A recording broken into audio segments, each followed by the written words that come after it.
नमस्कार मित्रों, मैं advocate Ashutosh Kumar Singh law with Ashutosh channel में आपका बहुत बहुत स्वागत करता हूं। जैसा कि मित्रों हम लोग हिंदू मैरिज एक्ट 1955 के बारे में समझ रहे हैं और उसी के कंटिन्यूएशन में आगे बढ़ते चले जा रहे हैं। जैसा हम लोगों ने पहले सेक्शन 1 से सेक्शन 10 तक हिंदू मैरिज एक्ट के बारे में समझा कि हिंदू मैरिज में किस प्रकार विवाह का होना चाहिए, किस किस के बीच में होना चाहिए, हिंदू विवाह किस रीति रिवाज से होने चाहिए, और मैट्रिमोनियल डिस्प्यूट्स अगर स्टार्ट होते हैं एक दूसरे को बिना किसी युक्त कारण के कोई दूसरा पक्ष छोड़ के चला जाता है तो हम लोग रेस्टिट्यूशन ऑफ कंजुगल राइट्स का सूट फाइल कर सकते हैं। सेक्शन 10 में हम लोगों ने जुडिशियल सेपरेशन के बारे में समझा। आज हम लोग आते हैं सेक्शन 11 जो कि वाइड मैरिज के बारे में बताता है। Wide marriage Hindu marriage act में सेक्शन 11 में दिया गया है। वाइड मैरिज वह मैरिज होता है जिसकी कोई लीगल वैल्यू नहीं होती है। लीगल वैल्यू मतलब यह कि जैसे जो हस्बैंड है या जो वाइफ है अगर पहली शादी को रहते हुए दूसरी शादी कर ले, अगर पहली शादी वाइड शादी है और दोनों में से कोई पक्ष दूसरी शादी कर ले तो उसके खिलाफ कोई लीगल एक्शन नहीं लिया जा सकता है। वो कानून के निगाह में शून्य शादी है।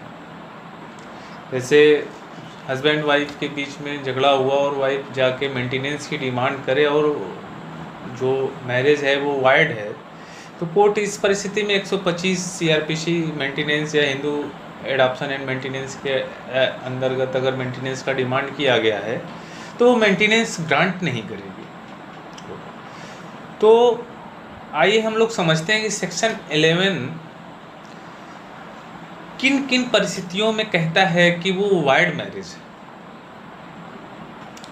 सेक्शन 11 को स्टार्ट करते हैं हम लोग। सेक्शन 11 यह कहता है कि इस अधिनियम के प्रारंभ होने के पश्चात, मतलब यह कि यह एक्ट जब 1955 से लागू हुआ उसके पश्चात जो भी हिंदू मैरिज होंगे, जो भी हिंदू मैरिज हुए हों, अगर वह जैसे सेक्शन 5 में कंडीशंस ऑफ हिंदू मैरिज बताया गया है, सेक्शन 5 का सेक्शन सब क्लास 1 यह कहता है कि दोनों पक्षकारों में से जैसे हस्बैंड है और उसकी अगर पहली वाइफ शादी करते समय जीवित हो और उसने दूसरी शादी कर लिया हो तो दूसरी शादी वाइड मैरिज मानी जाएगी। दोनों पक्षकारों में से किसी का पति या पत्नी विवाह के समय जीवित ना हो, पति या पत्नी विवाह के समय जीवित ना हो, मतलब यह कि अगर हस्बैंड है उसकी पहली पत्नी जीवित है, अगर उसने दूसरी शादी कर लिया तो सेकंड जो शादी होगी वो वाइड होगी। इसी प्रकार अगर पत्नी है और उसके पहले हस्बैंड जीवित हैं और उसने दूसरे आदमी से शादी कर लिया तो वो वाइड होगी। इस परिस्थितियों में कोई लीगल रिलेशन दोनों लोगों के बीच में नहीं माना जाएगा और अगर पत्नी को पति छोड़ देता है तो पत्नी 125 मेंटेनेंस के अंदर डिमांड नहीं कर सकती है।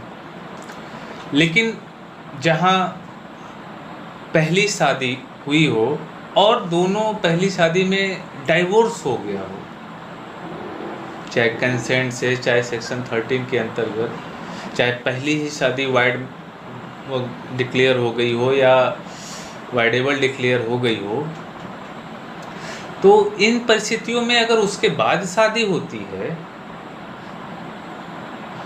तब यह नहीं माना जाएगा कि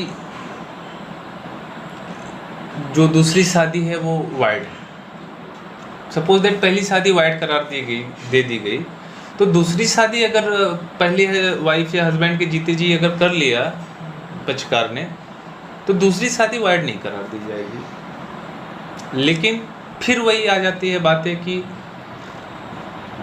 जो जो क्राइटेरिया सेक्शन 5 का है उसको फुलफिल किया गया हो। सेक्शन 5 के सब क्लास 1 में जैसे दोनों पक्षकार में से किसी भी का भी पति या पत्नी शादी के समय जीवित ना हो। दूसरा, उनकी शादियां प्राइवेटेड रिलेशनशिप के अंतर्गत न हुई हों। प्राइवेटेड रिलेशनशिप हिंदू लॉ में डिस्क्राइब हुआ है कि किन किन कैटेगरियों में प्राइवेटेड रिलेशनशिप के आते हैं। जैसे आदमी है तो उनकी पिछले 4 पीढ़ियों से लेकर पिछली 4 पीढ़ियाँ, पिता, दादा, परदादा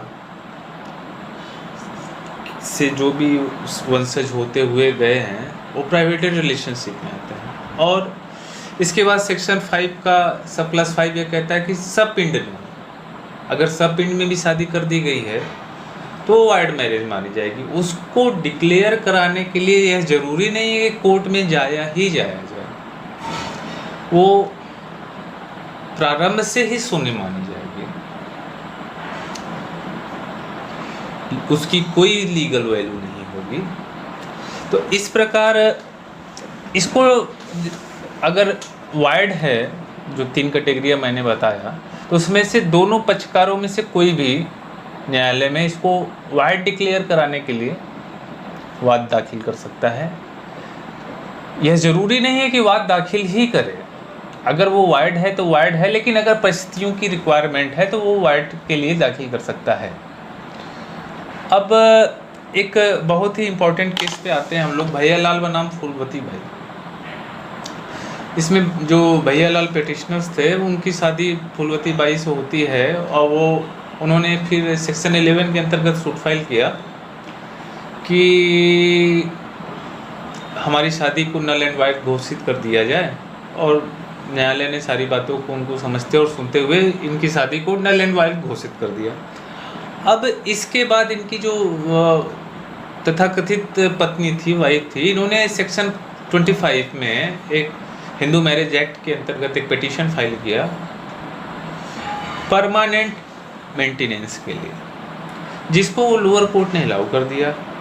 फिर इसके बाद जो पिटिशनर थे भैयालाल, उन्होंने हाई कोर्ट में, माननीय हाई कोर्ट में याचिका प्रेषित किया कि जब मेरी शादी नल एंड वाइड थी और ऑलरेडी माननीय न्यायालय द्वारा डिक्लेयर कर दी गई थी, तो इस परिस्थितियों में जो कोर्ट ने सेक्शन 25 का पिटीशन ग्रांट कर दिया मेरी तथाकथित पत्नी का, वो नामंजूर होना चाहिए। तो माननीय हाई कोर्ट इनकी बातों से सहमत होते हुए इनकी पिटीशन को अलाउ कर दिया और सेक्शन 25 का जो पिटीशन अलाउ हुआ था उसको खारिज कर दिया। ये मध्य प्रदेश हाई कोर्ट का फैसला था।